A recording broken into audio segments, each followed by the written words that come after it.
Jeudi, c'est jour de marché à Erstein. Nous allons à la rencontre de la fromagerie Saint-Antoine, spécialisée dans les fromages de brebis et de chèvres.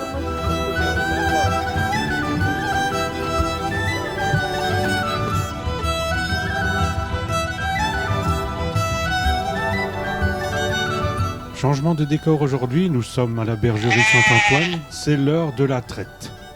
Borel, c'est sa première année de traite. Avant que je commence à la traite, c'était impossible de l'approcher.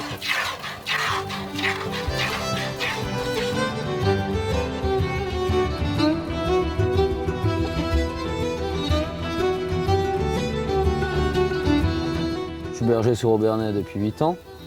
J'ai un troupeau de brebis allaitantes, qui élèvent des agneaux sous la mer pour l'été, en fait, pour la viande. J'ai également un troupeau d'une dizaine de brebis laitières de race frisonne. Je suis sans doute le seul du Bas-Rhin à faire encore de la monotraite, traite à la main, d'avoir un troupeau de brebis laitières. Donc c'est une traite par jour, une traite le matin. Ça permet que l'animal, en fait, la deuxième traite, elle le garde pour elle, pour leur réserve corporelle.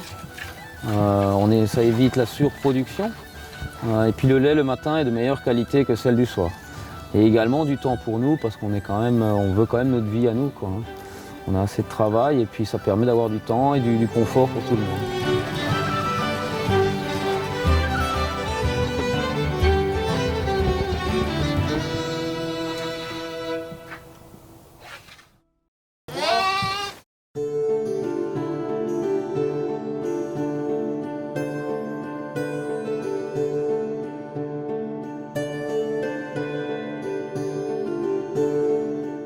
Donc la viande, c'est pareil, les agneaux sont abattus à l'abattoir à l'âge de 5-6 mois pour les mâles, un peu plus tard pour les femelles. Ils reviennent, donc les carcasses reviennent au labo, que je découpe moi-même, que je conditionne moi-même et que je ramène également sur le marché ou que je livre à domicile chez les clients ou au magasin. C'est un produit de saison normalement. Actuellement, on a des races industrielles où on arrive à désaisonner, où on fait des éponges d'hormones qui permet de désaisonner, d'avoir des agneaux un peu n'importe quand, mais de manière naturelle. Les brebis sont en chaleur à l'automne. Le mâle fait son travail à ce moment-là. On attend 5 mois de gestation. Et à partir de ces 5 mois, il faut 5 mois d'élevage. Et donc ça nous ramène mai-juin. Les chevreaux, on n'en fait plus. Tout simplement parce qu'on a décidé de faire une traite longue chez les chèvres. Ça évite de faire naître des animaux et les abattre, je veux dire, sachant qu'il n'y a pas beaucoup de demandes. Ça évite de le vendre aux marchands de bestiaux à 2,50 du kilo, ce qui est totalement aberrant, hein. Donc on perdrait beaucoup d'argent. En plus, il y a les soins aux agneaux. Là, encore une fois, ça fait du travail. Les chèvres sont fatiguées. Donc on a préféré confortablement, et pour le temps horaire, et pour économiquement, et pour le confort des animaux, de ne plus faire de petits, en fait. On continue à les sortir. Les chèvres sortent 4 heures par jour en parcours. Et on continue à donner un bon foin et donc elles ont l'herbe de dehors, donc elles continuent à donner du lait, mais là pareil c'est le meilleur et le reste elles en font des réserves. Alors l'agneau de lait c'est l'agneau qui est, qui a 3-4 mois sous la mer, voire même 2 mois. À mon sens je ne suis pas spécialement pour, hein, c'est pas quelque chose que je commercialise, c'est une viande très jeune, pour moi ça n'a aucun intérêt nutritif. Et puis il n'y a pas mieux qu'un agneau qui a pu gambader dans les prés comme là derrière, quand on voit la petite là, donc il n'y a pas mieux, quoi.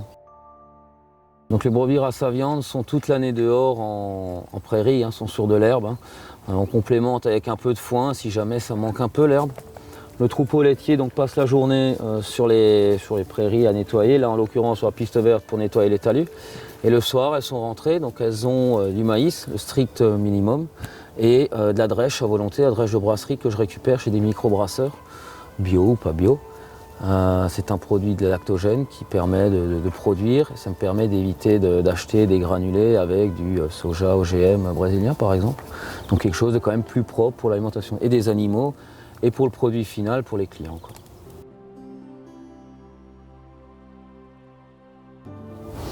Alors théoriquement je suis éligible au bio, j'aurai le droit. En revanche, j'estime que je n'ai pas besoin d'un label pour justifier de la qualité de mes produits ni du bien-être de mes animaux. Pour moi, le bio, ça devrait être la norme et ce serait l'agriculture conventionnelle qui devrait avoir un label particulier.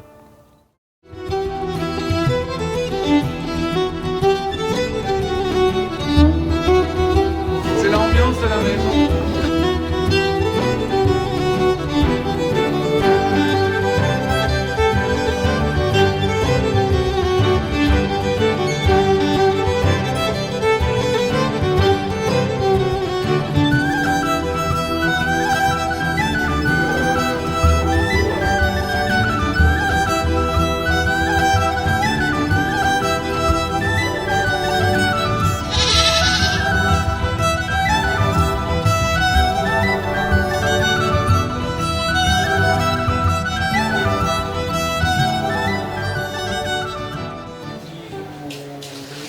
Désolé, il n'y a pas d'odeur avec, hein, parce que le lait, ça sent bon, quoi.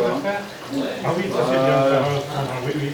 Et tu peux expliquer un peu? Allez, jusqu'à la dernière goutte, hein, on va rien laisser dans le bidon. Hein.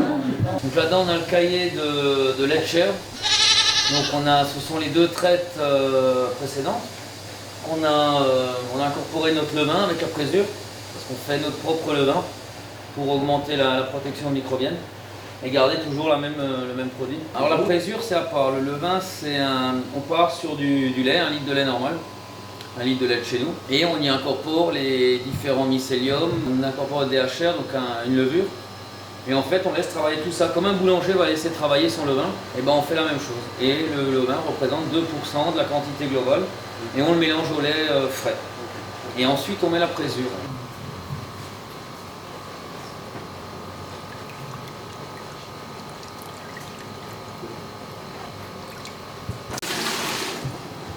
Donc là, on a enlevé le plus gros du petit lait. Sinon, une fois qu'on commence à mouler, ça va se mélanger.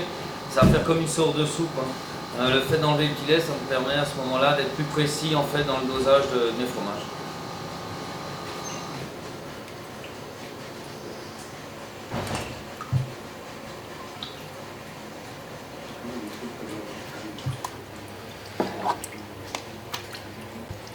Donc on trempe les moules dans le petit lait, de façon à... On rince déjà les moules, et surtout de ramener tout de suite une barrière bactérienne qui appartient au fromage et ensemencer le moule à ce moment-là.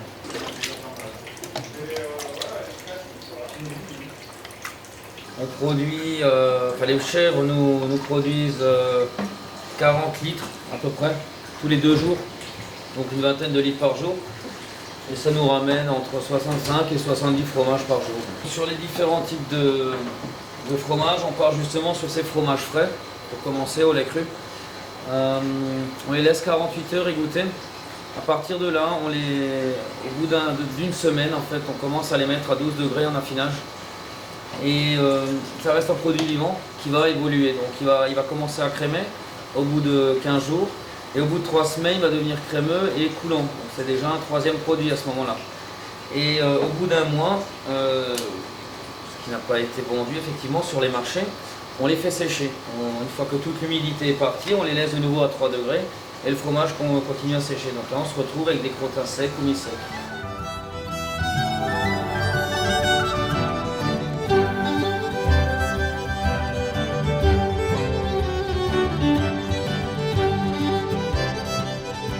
La transformation, on vend direct, hein, on transforme au labo et on vend directement sur les marchés d'Erstein, Rosheim et Fürdenheim. Un dernier mot peut-être?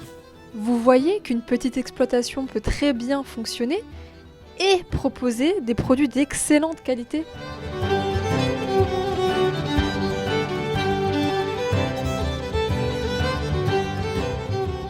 Tu as quelque chose à raconter? Hein? Mais n'hésite pas. Hein? Oui, et tout ça dans le plus grand respect de notre bien-être.